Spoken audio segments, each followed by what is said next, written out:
Prenez avec moi dans le livre de 1 Samuel, du chapitre 16. 1 Samuel, le chapitre 16, le premier verset jusqu'au verset 13. Et nous allons lire aussi Hébreux, le chapitre 11, le verset 1 à 4.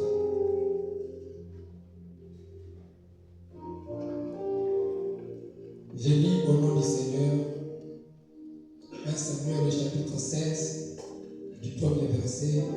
L'Éternel dit à Samuel: quand ce sera-t-il déployé sur Saoul, je l'ai rejeté, afin qu'il ne règne plus sur Israël. Remplis ta corde d'huile et va. Je t'enverrai chez Isaïe, Béthélémite, car j'ai vu parmi ses fils celui que je désire pour voir. Samuel dit: comment irai-je? Saoul l'apprendra et il me tuera. L'Éternel dit: tu emmèneras avec toi une génisse et tu diras: je viens pour offrir un sacrifice à l'Éternel. Tu inviteras Isaïe au sacrifice et tu verras, et je te ferai connaître ce que je dois faire, et tu pointeras pour moi celui que je te dirai. Samuel fit ce que l'Éternel avait dit, et il alla à Bethléem. Les anciens de la ville coururent effrayés au devant de lui et dirent: ton arrivée annonce-t-elle quelque chose d'heureux? Il répondit: oui, je viens pour offrir un sacrifice à l'Éternel. Sanctifiez-vous et venez avec moi au sacrifice. Il fit aussi sanctifier Isaïe et ses fils, et il les invita au sacrifice. Lorsqu'ils entrèrent, il se dit, en voyant Eliab, certainement loin de l'Éternel est ici devant lui. L'Éternel dit à Samuel: ne prends point garde à son apparence et à la hauteur de sa taille, car je l'ai rejeté. L'Éternel ne considère pas ce que l'homme considère. L'homme regarde à ce qui frappe les yeux, mais l'Éternel regarde au cœur. Isaïe appela Eliab et Abinadab, et il fit passer devant Saül. Et plutôt devant Samuel, et Samuel dit: l'Éternel n'a pas non plus choisi celui-ci.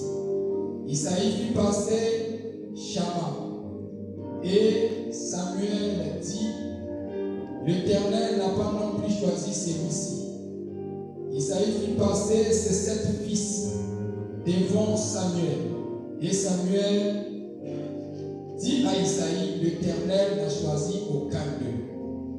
Oui, Samuel dit à Isaïe: sont ceux-là tous tes fils?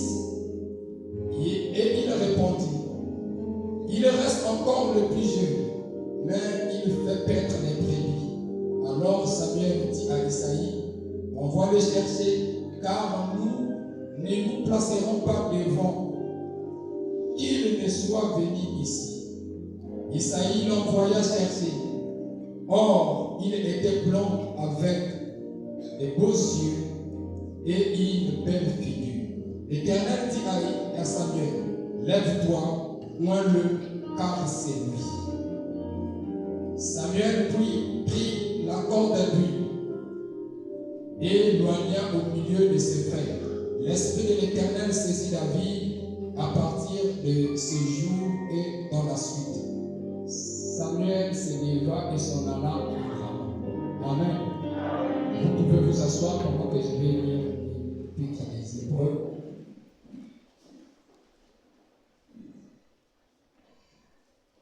Hébreux, le chapitre 11, le verset 1, la Bible dit ceci: or, la foi est une ferme assurance des choses qu'on espère, une démonstration de celles qu'on ne voit pas. Pour l'avoir possédé, les anciens ont obtenu un témoignage favorable. C'est par la foi que nous reconnaissons que le monde a été formé par la parole de Dieu, en sorte que ce qu'on voit n'a pas été fait des choses visibles.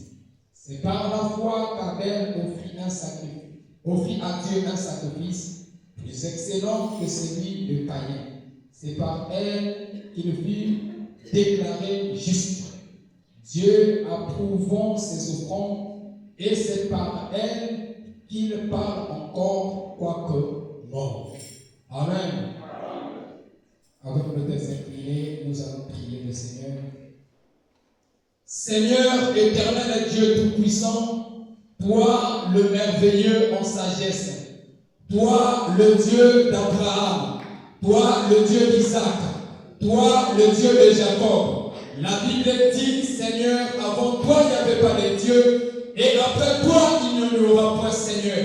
Dieu Tout-Puissant, Dieu, c'est toi qui nous appelais encore ce matin de quitter nos maisons et de venir ici dans ce tabernacle. Dans cette maison, oh Dieu, cette maison d'audition, cette maison de correction et cette maison de jugement. Car il est dit dans ta parole que le jugement commence dans la maison de l'Éternel.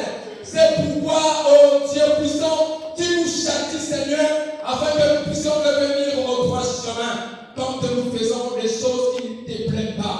Jésus-Christ, notre Dieu, nous venons de lire ta parole. Oh Dieu Tout-Puissant, toute personne qui a été à l'école, qui sait lire, peut lire cette parole et peut donner son interprétation. Mais quant à l'inspiration, c'est la venue de toi, Jésus. Et tu nous as dit, Seigneur, que le temps de se mettre de côté. Oh Dieu Tout-Puissant, je n'ai rien de bon à parler à ce peuple. Mets-moi simplement de côté, comme un serviteur inutile, Seigneur, comme ce travail de laquais qui pouvait laver les pieds sales. Oh Dieu Tout-Puissant, ton épouse est venue ce matin pour venir non pas écouter moi, mais pour venir écouter toi, Jésus, que tu parles. Alors reçois le souffle derrière la trompette, afin de ne pas donner un son confus. Dieu Tout-Puissant, là où tes enfants sont réunis, l'ennemi ne manque pas s'infiltrer. Seigneur Dieu, mais tu nous as donné le pouvoir, l'autorité, le pouvoir de marcher sur les scorpions, sur les serpents. Seigneur éternel roi, je porte ces pieds de rein, le jugement Père, et je piétine, oh Dieu. Je prends autorité à tout esprit impur, tout esprit de dédoublement, tout esprit de brigandage, tout esprit de sorcellerie, tout esprit qui attaque la prédication. Je neutralise ces esprits et je les mets en état de lui dans le nom de Jésus-Christ. Que les anges de Dieu et que la colonne de feu puissent envahir maintenant la salle. Que l'ange de l'Éternel puisse envahir la salle maintenant. Que dans chaque point, Seigneur, que les anges se lèvent et puissent bénir ces moments, oh Dieu. Merci Seigneur. Hâte les pas de ceux qui sont en chemin, afin que tous ensemble nous soyons là de firmament. Bénis quelques paroles qui sortiront de ma bouche. Bénis notre saint pasteur. Oh Dieu Tout-Puissant, moins-le davantage pour nous, afin qu'il soit toujours un boulot de feu. Afin qu'à chaque fois, Seigneur, qu'il sera derrière la chaîne, qu'il soit une bénédiction pour le peuple du monde. Oh roi, nous te remettons en un tabernacle. Bénis du plus petit au plus grand parmi nous. Bénis l'épouse à travers le monde. Bénis Israël ton peuple. Et que l'honneur, la gloire, la puissance et les acclamations pour les vivre au Saint-Esprit. Dans le nom de Jésus-Christ. Amen.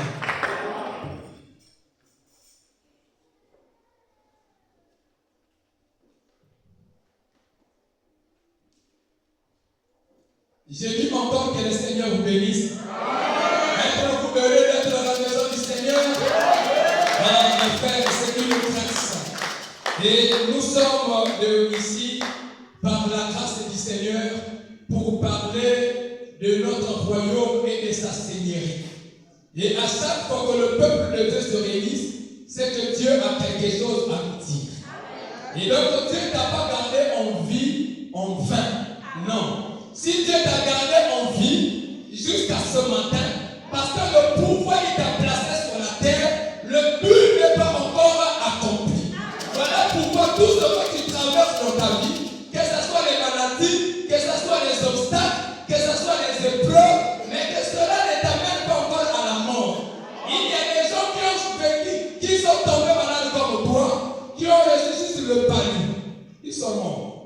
juste par la fièvre, ils sont décédés. D'autres juste par des maux de tête. Et certaines personnes, il s'est réveillé le matin, il est rentré dans la douche pour prendre son bain, il n'est plus sorti vivant. Alors si toi tu es en vie, c'est la grâce du Seigneur. Voilà pourquoi nous devons être heureux d'être en bonne santé, frère. C'est une grâce. Donc pour être en bonne santé, il est censé être sous les perditions. Il est censé prendre les médicaments chaque jour. Mais toi, la bonne santé que tu donnes gratuitement. Amen. Est-ce que vous savez que c'est une grâce? Même pour avoir la famille, l'autre personne pour avoir faim pour manger, il doit prendre d'abord les médicaments. Est-ce que vous savez ça? Que même la famille c'est une bénédiction. Aussi c'est la vérité tout à même.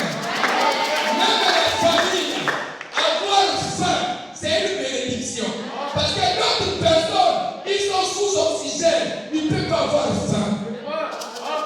Et tout doit transiter par des perfusions. Et c'est une bénédiction. Alors nous parlons de la bénédiction déguisée. C'est le sujet que nous sommes en train de parler. Je ne sais pas pourquoi on le fait, c'est ça?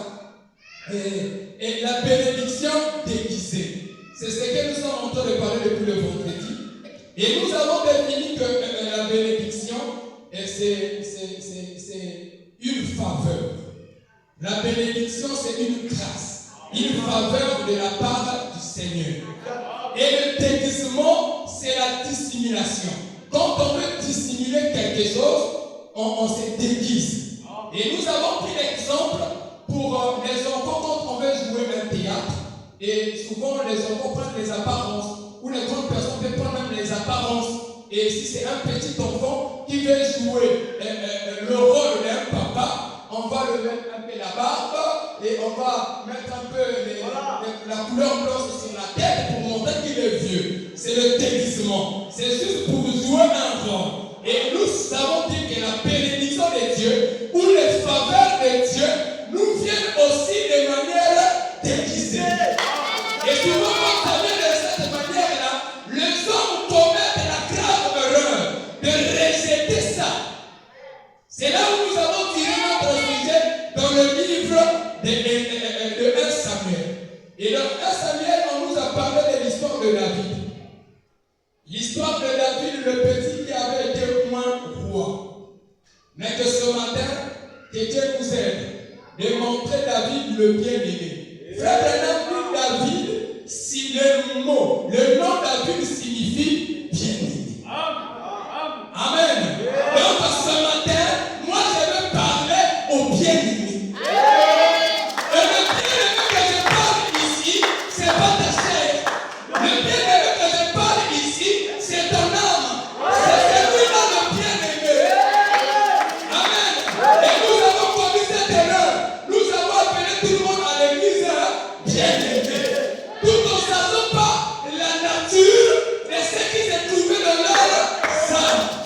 Et la Bible ne dit pas ici que Dieu ne regarde pas à ce que l'œil voit, mais que Dieu regarde à ce qui se trouve dans le cœur. Parce que dans le cœur, il y a une fonction qui est capable de réfléchir.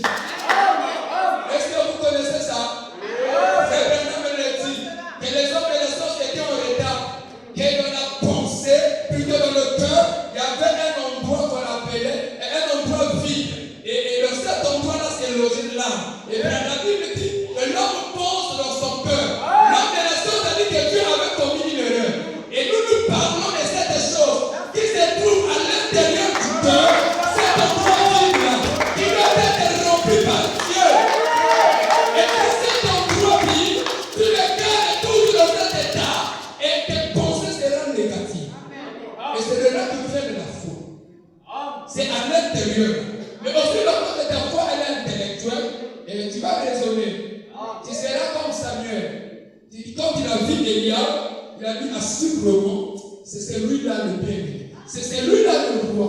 Non, Dieu ne voyait pas à l'apparence, mais Dieu regardait au cœur.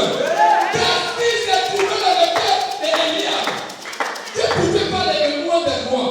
Malgré son apparence, malgré sa taille, Dieu ne pouvait pas le mémoire des rois. Et aujourd'hui, nous voyons des gens qui nous jugent parce il ne te voit pas, tu n'as pas la forme. Toi aussi, tu peux être bien aimé. Toi aussi, tu peux être sauvé. Toi aussi, tu peux être ceci. Ils voient juste l'apparence, mais ils ne connaissent pas ce qui se trouve dans ton cœur. La relation que toi tu as avec ton Dieu. Ils ne le connaissent pas. Ils se contentent de voir ton apparence. Oh, Dieu dit à Samuel, non Samuel, va loin de l'œuvre. Pourquoi tu pleures sur Saoul? Je l'ai rejeté. Frère, Dieu avait rejeté Saoul. Saoul est venu selon les désirs des hommes. Israël a eu le désir d'avoir un roi. Ce n'était pas le temps de Dieu. Dieu a voulu traiter avec son peuple en passant par le prophète. Mais le peuple a voulu se ressembler aux autres nations. Frère, nous ne sommes pas les autres nations. Nous ne devons pas se ressembler au monde. Nous ne devons pas imiter le monde. C'est le rêve qu'a commis les enfants d'Israël. Ils ont dit, nous aussi on doit avoir un roi. Quand on va en combat, on peut avoir un monsieur devant nous et qui va nous donner des ordres. Et Samuel, le prophète, donne la prophétie que ce roi-là, quand il viendra, il va taxer l'impôt. Il va amener vos enfants en guerre. Et il va faire beaucoup de mauvaises choses. Et les gens ont dit, non, malgré tout ça, nous aimons ça. C'est ce que les gens font aujourd'hui. Les gens rejettent le message. Oh non, mais le message là-bas, c'est trop dur. On vient de mettre un pantalon, et ça va vous pleurer, et ça va y aller avec comme ça, non, non, tu rejettes la voix. Il faut suivre la conduite du prophète. Le prophèt est la bouche de Dieu.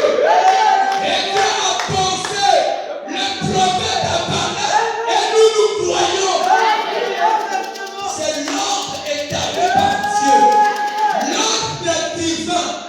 C'est qu'il y ait Dieu, le prophète et le peuple. C'est ça l'ordre divin. Les autres choses, ce n'est pas possible. Et les gens ont choisi un roi. Et nous avons dit Frère Branham. Frère Branham nous a dit que nous devons attendre le temps de Dieu. Ou les saisons de Dieu. Aujourd'hui, nous sommes actifs vite.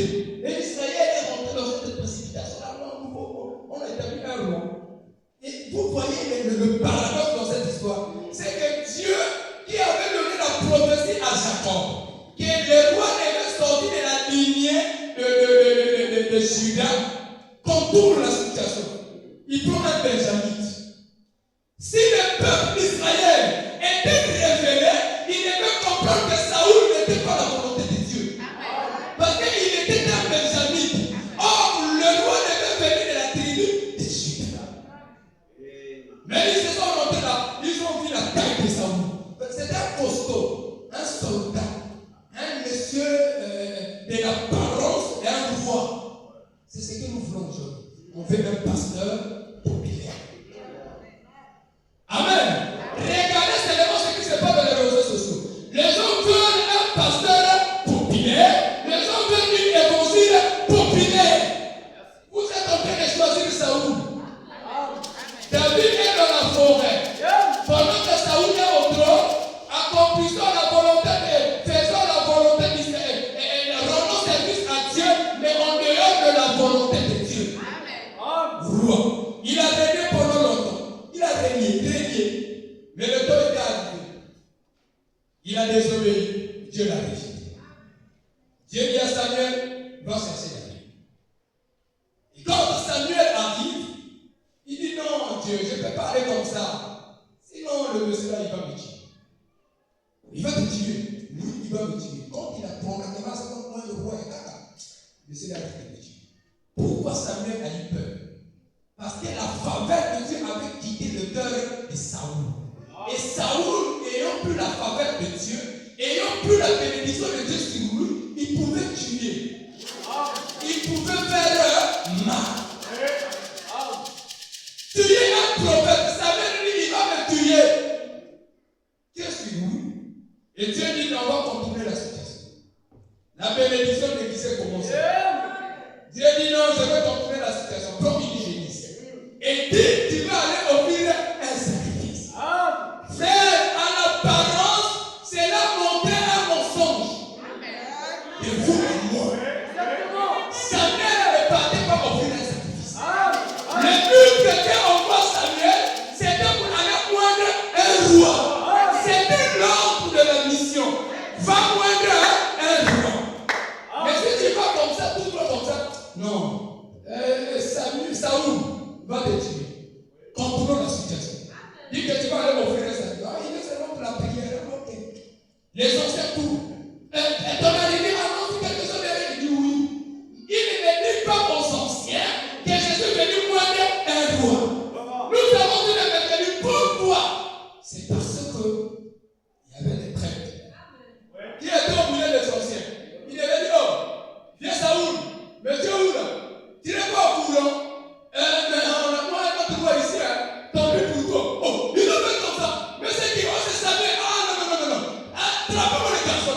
ça devait être compliqué.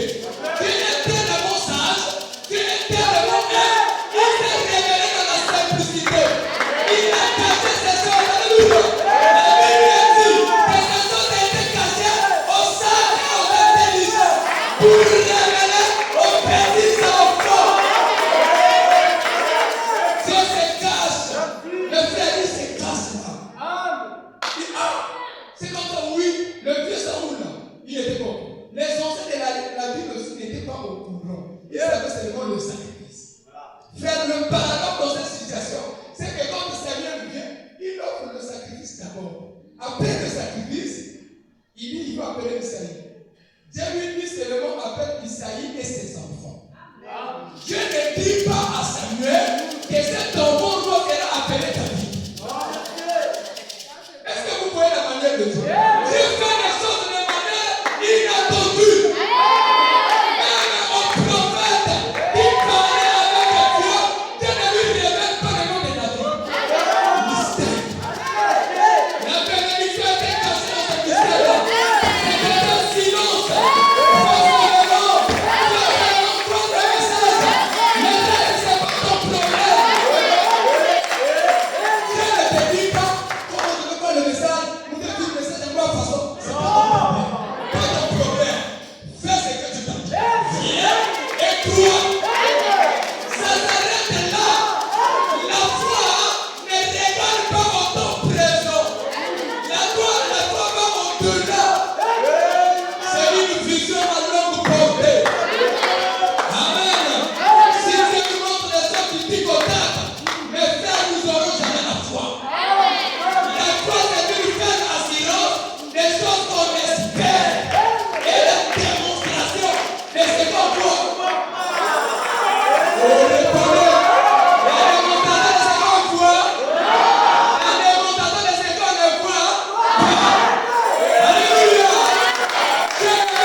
traversé.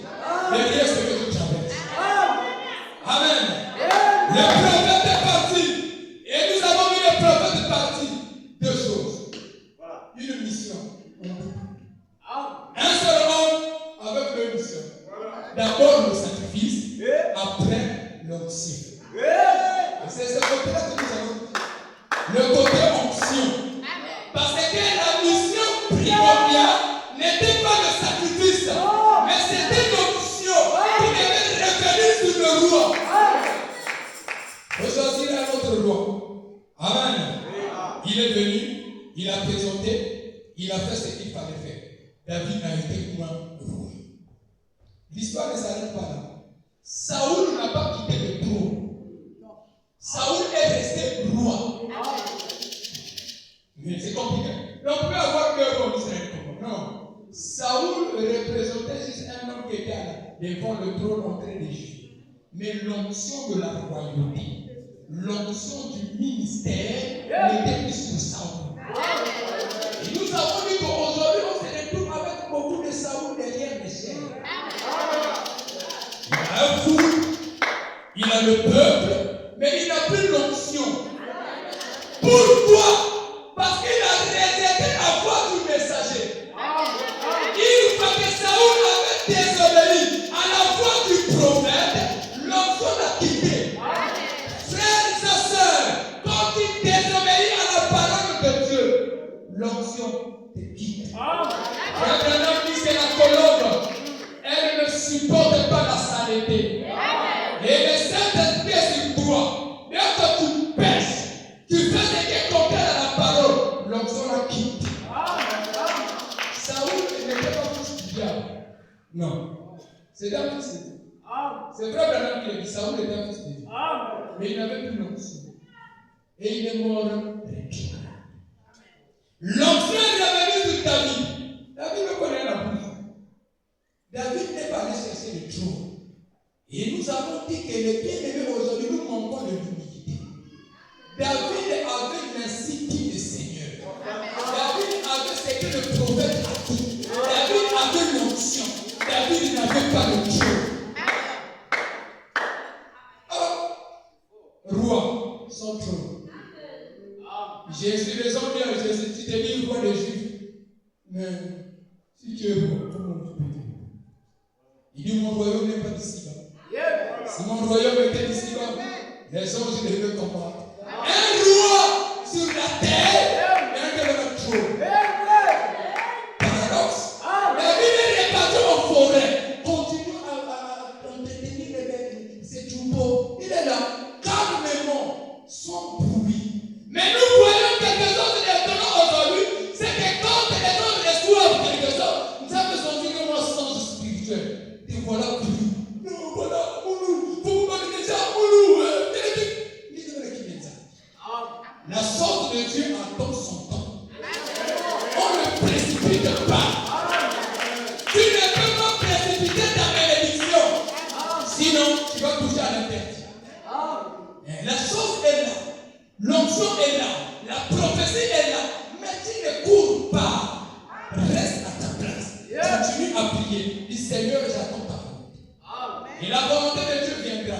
Autant marqué. Branham dit en son temps. Amen. Et c'est là que nous avons commencé notre prédication. Et plutôt, nous avons terminé le vendredi en disant comment reconnaître la bénédiction déguisée. Mais quelle reconnaître la face. Voilà. C'est là où intervient la foi. Je vais dire frère. C'est là où intervient la foi. Frère Branham dit que si nous pouvions voir Jésus. Frère Branham dit ceci. Non, je prends les hommes du temps de la fin. Amen. Les hommes du temps de la fin. Quand on a prêché ça le 27 septembre 1965, le paragraphe 53. Vous dites, ce n'est pas une révélation. Qu'est-ce que la foi? La foi, c'est quelque chose qui vous est révélé, qui n'est pas encore là. Amen. C'est quelque chose qui vous est révélé, mais qui n'est pas encore là. Mais vous croyez que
le roi et prendre le trône.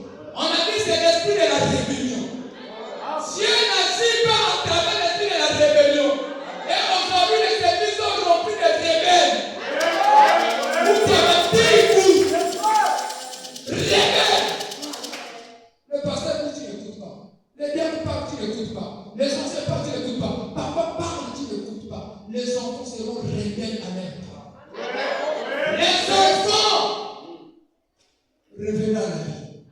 Quand papa te dit, papa a l'expérience. Papa sait le pourquoi. Il te dit ne touche pas. Quand le pasteur me dit ne touche pas, ne touche pas.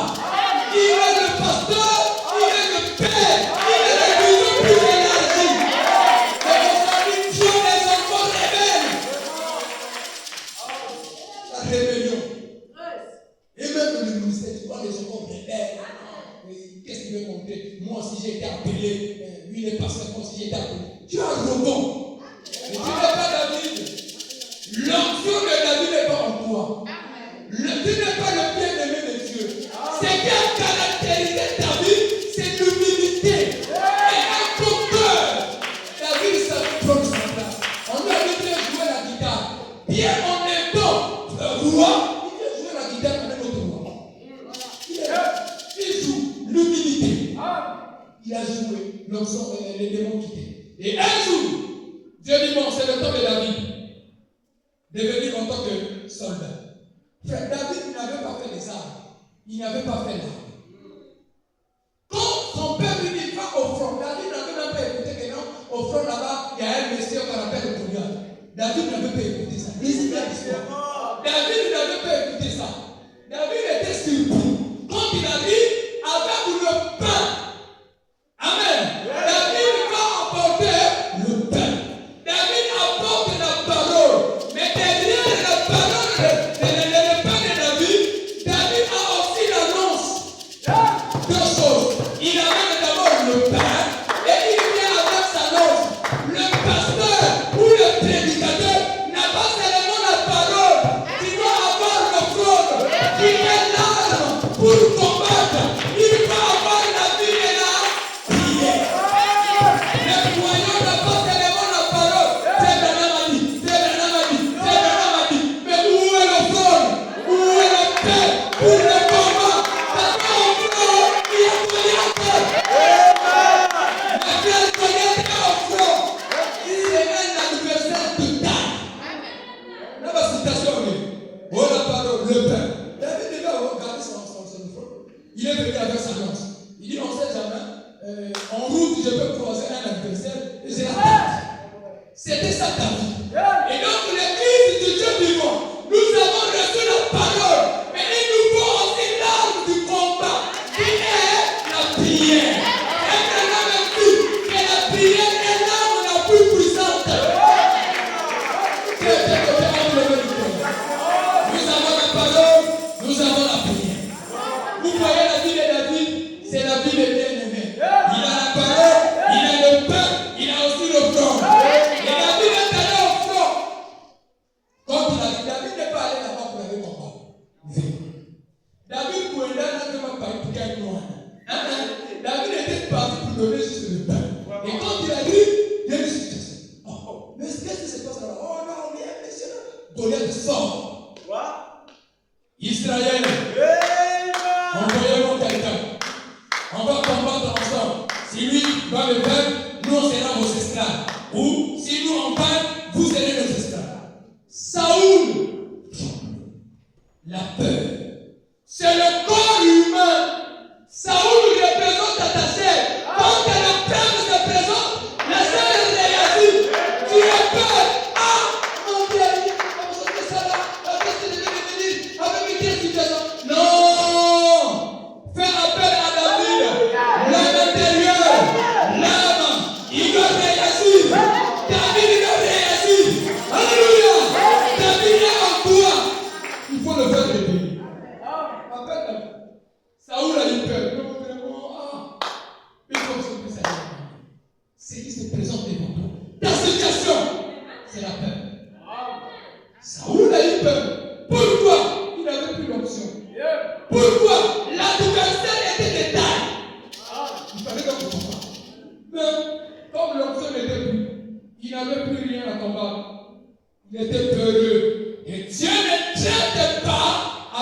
lâche. David dit qui est cet incirconcis? Cet incirconcis, c'est Goliath. Il dit je vais le combattre. On dit non, il faut d'abord l'amener chez nous. Parce que quand il a dit ça au soleil, le petit là il est prétentieux. Il est prétentieux, il est trop. Qu'est-ce qu'il veut montrer? Et il a dit même, toi on te connaît. Tu peux nous prendre des choses là, c'est comme si c'est toi. Tu es prétentieux toi. Moi, Eliab, soldat, j'ai été formé à ma colère. Toi, tu connais comment on est là? Toi, tu connais. Voilà aujourd'hui la parole. Ayons la parole, c'est de la piété. Mais réunion, c'est ce qu'on fait, la force. Eliab était costaud. Dans la parole de les hommes, la personne appropriée à être roi, ce n'était pas David. C'était un Grégalais, un petit enfant. Il n'avait pas la parole d'un roi. C'est comme toi dans ta famille. On te sous-estime. Qu'est-ce que tu peux faire? Toi aussi, tu as quoi? Toi aussi, tu as quoi? Il était devenu un David. C'est pas la parole extérieure qui donne la force. Mais ce n'était pas cette parole qui a donné la force à Samuel, à Saoul. C'était l'option. David avait l'option. C'est ce qui faisait sa force. Eliab n'avait pas d'option. Vous voyez aujourd'hui, les gens disent non, qu'est-ce que l'on peut faire? Qu'est-ce que l'on va faire la message? Pas compter la message. Pas compter qu'ici. Pas qu'il n'a pas de il va pas y avoir où. Il ne sait pas la relation qui existait entre David et son Dieu. La relation à l'intérieur. Être sous-estimé. Laissez le monde parler. D'une façon ça. David était en problème. Avec l'onction, avec Dieu. Donc, mais cette compréhension va compter ma prédicateur. Qu'est-ce qu'elle va compter? Vous voyez ce qu'il fait avec les yeux. Dieu regarde au cœur. Qu'est-ce qui s'est trouvé dans le cœur de David? David avait l'onction. C'est la relation. Cette relation-là, elle est personnelle. Et les gens ne savaient pas ça. Et quand David est venu devant ça, il a dit non, prends la lutte. Il dit non, ça c'est chose, ça c'est le charnel. Ça c'est le charnel. Tu ne peux pas me donner tout ça. Oh, on a ça, on peut venir. Le mot spirituel. David dit quoi? Au jeu de front. Frère, ça paraissait comme de la blague. Pourquoi? Tu vas tuer Goliath dans la sanguine. Un milliard.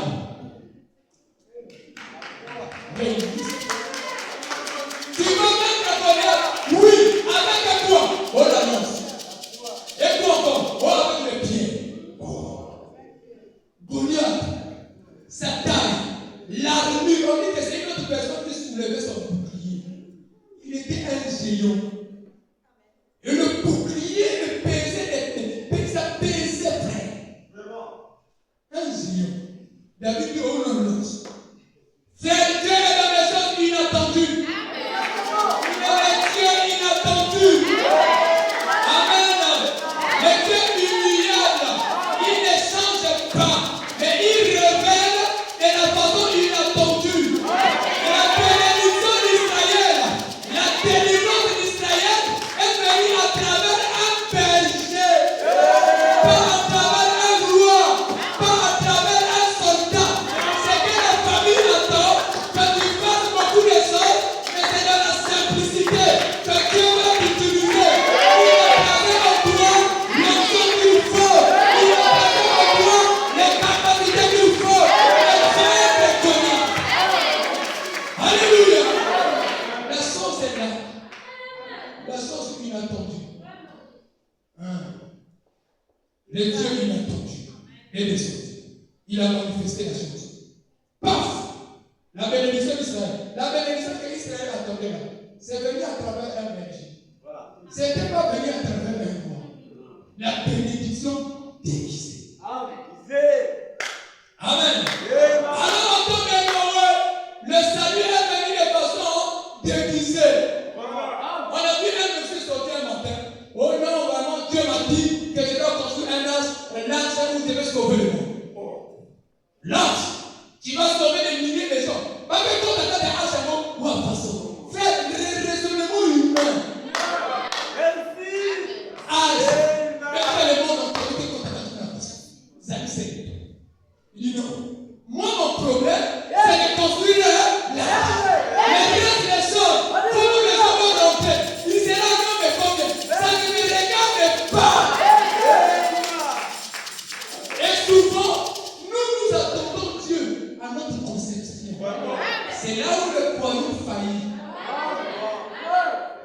sont là. Tu te dis, non, la façon dont je vois la chose là, et elle va venir ça. Bien, ça peut être Dieu. Amen. Je vais dire frère Branham ici. Quelque chose est venu à mon esprit. Je vais dire frère Branham ici, le Dieu humiliable. Frère Branham dit ici, le Dieu humiliable. Il a posé ça le 26, 3e mois 1960, paragraphe 17. Si nous ne demandons pas que ce soit, et que cela ne s'accomplisse pas tel que Dieu, ou plutôt tel que nous pensons que Dieu devait l'accomplir, alors cela nous fait perdre la chose et cela nous fait rétrograder. Quand nous demandons quelque chose à Dieu et ça ne s'accomplisse pas la façon dont tu penses, tu rétrogrades. Et pour parler de ça, il y a un homme qui s'est là, qui s'est là, qui s'est là, même personne même professionnel à l'église, que non, que ça là.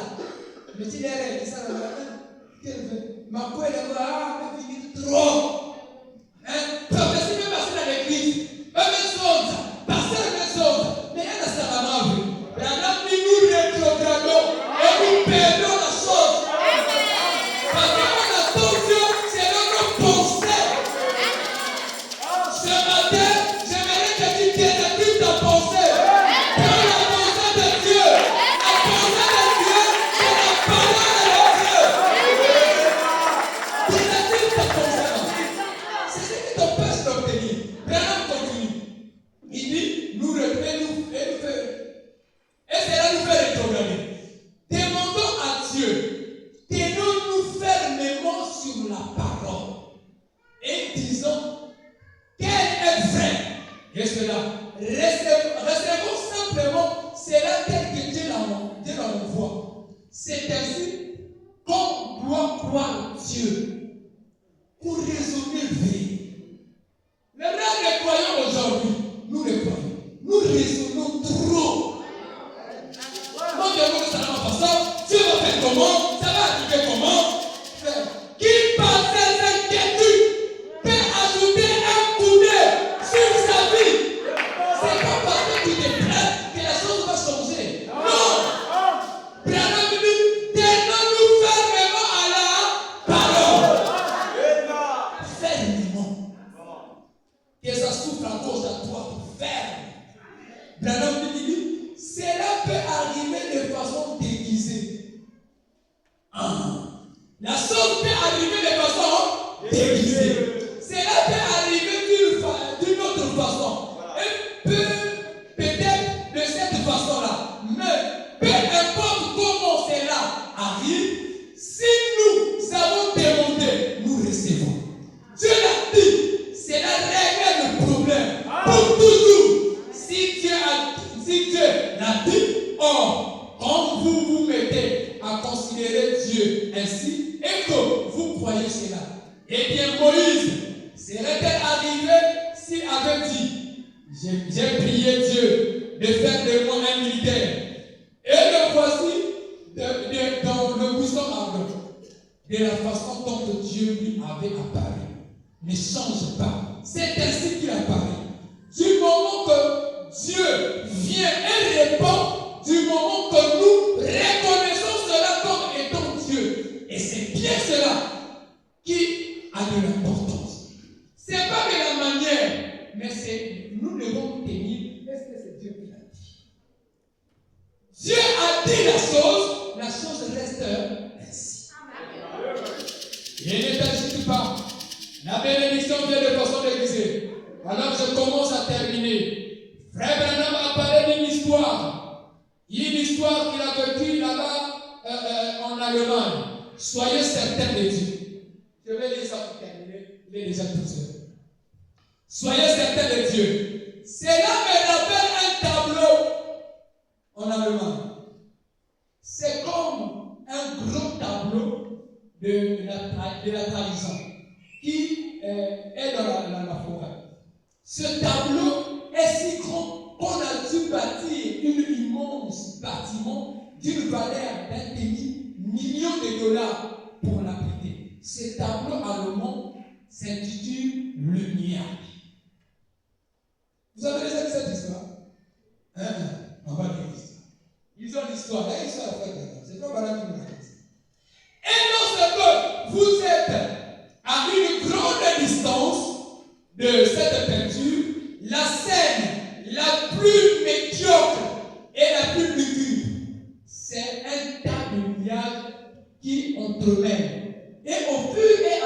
suffit que vous approchiez du tableau, c'est là où vous faites horreur. Oh, comme c'est affreux à voir. Mais, quand vous arrivez près de là, ce sont des ailes des anges qui se battent ensemble. Vous voyez, c'est différent quand vous arrivez là. Peut-être que c'est le cas pour vous ce soir. Je dirais ce matin. Peut-être que c'est le cas pour toi ce matin. Vous savez, c'est pas exactement parfois, c'est pas exactement pourquoi vous êtes malade. Vous ne savez pas exactement pourquoi. C'est ce qui en est ici. Mais peut-être c'est une bénédiction déguisée. La maladie, une bénédiction déguisée. Alléluia. J'aimerais que quelqu'un voit ça. Que le preuve qu'il a maintenant, c'est juste une bénédiction qui est déguisée. Oh, merci, je commence à me sentir bien. La maladie que vous ne savez pas exactement pourquoi. C'est ce qu'il en est ceci. Mais peut-être c'est une bénédiction déguisée. Pour vous, ça semble être un fil sombre et lugubre, mais ce sont des ailes des anges qui se battent ensemble. Si seulement vous êtes certain de Dieu, vous êtes sûr que c'est Dieu qui guérit les malades, si vous êtes sûr que le Dieu continue à déverser le Saint-Esprit sur le peuple, alors acceptez sa promesse, accrochez-vous-y jusqu'à ce que Dieu réponde. Et il répond certainement à la prière. Dieu répond certainement à la prière.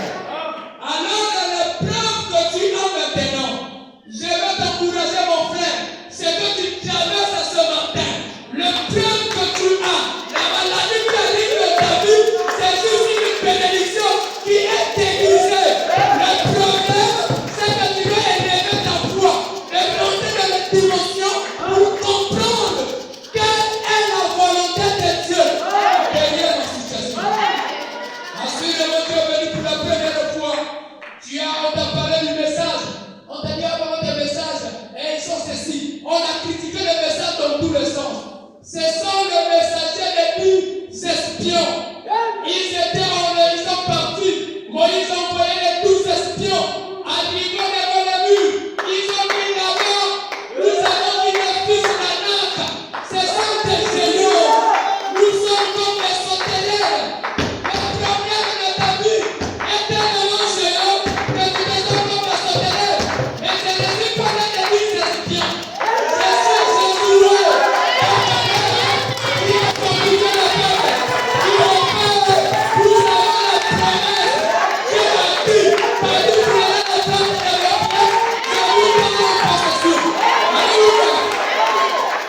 C'est la possession. Et il savait la promesse. Il fallait se tenir à ce que Dieu avait dit. C'est ça le problème. Mon frère, ma soeur. Au loin, les autres te voient. Non, c'est de loin. Après c'est toi. Tu critiques le message de loin. Je t'invite. Après c'est toi.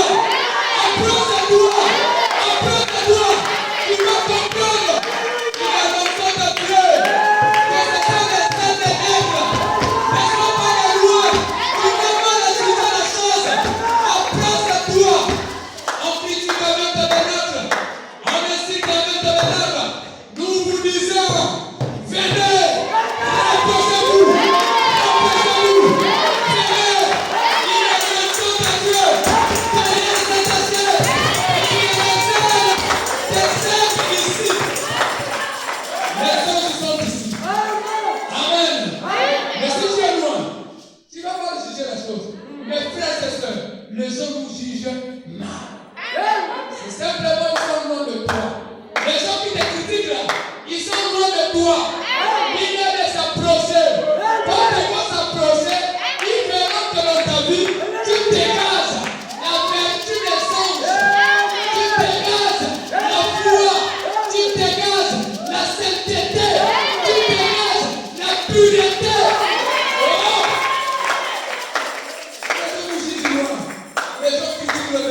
qui se battent ensemble. Chantons les alléluia du Seigneur.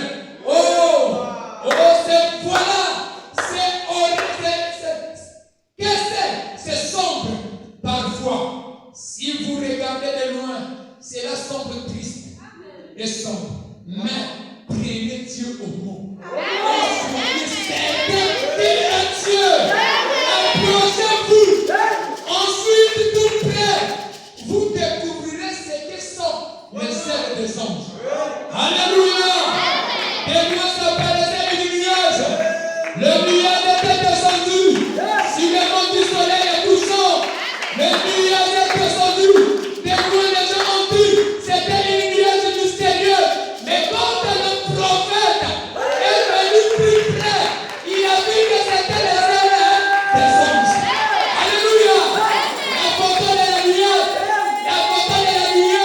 ce sont les ailes des anges qui ont formé la venue de Jésus. Et quand tu as vu, les gens te jugent. Ils sont loin. Dis aux gens de rapprocher. Rapproche-toi du message.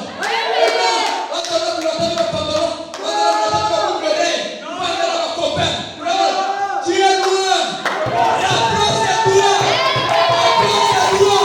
Tu vas comprendre que le message, c'est le plus beau pays. Alléluia. Le plus beau pays. Le plus beau. La bénédiction du monde. Elle disait, pourquoi les 10 espions, les prédicateurs 10 espions ont prêché la vie. Ne bois pas, ne prie pas, ne suis pas encore, ne fais pas ceci. Ce sont les prédicateurs 10 espions. Mais le but ou le travail de Josué et Caleb, c'était de dire au peuple que notre bénédiction, il est le grain de raisin. Le pays est beau. Alléluia. Le pays est beau. Le message est beau.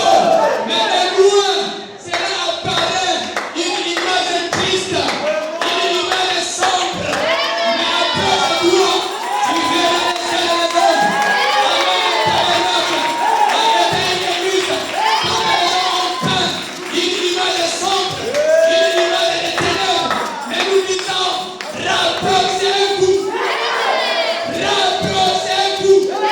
Derrière cette assiette, il y a un temps divin. Il y a un cadeau de Dieu qui est notre Père. Il s'appelle le pasteur de frères. C'est la bénédiction déguisée. Il est la bénédiction pour toi, mon frère. Le problème, rapproche-toi. Ne reste pas loin. Ne juge pas au loin. Rapproche-toi. Parle avec lui. Tu comprendras la source de tes afflictions.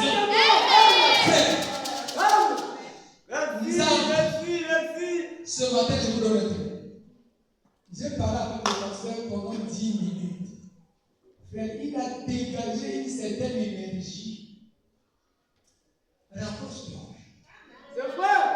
Regarde la théorie. Rapproche-toi. Frère, c'est la source d'inspiration. Rapproche-toi. Reste pas loin.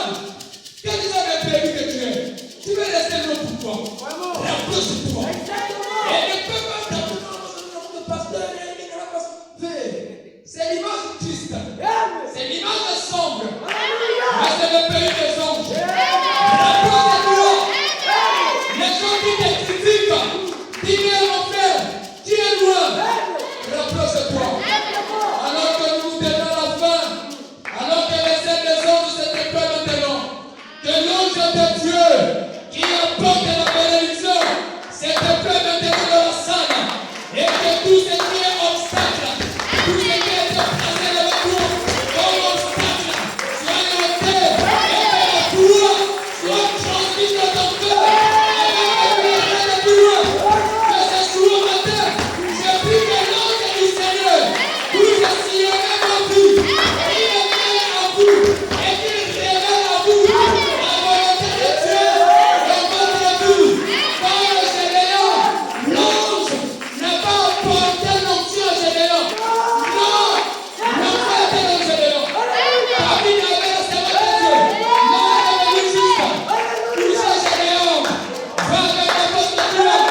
Père.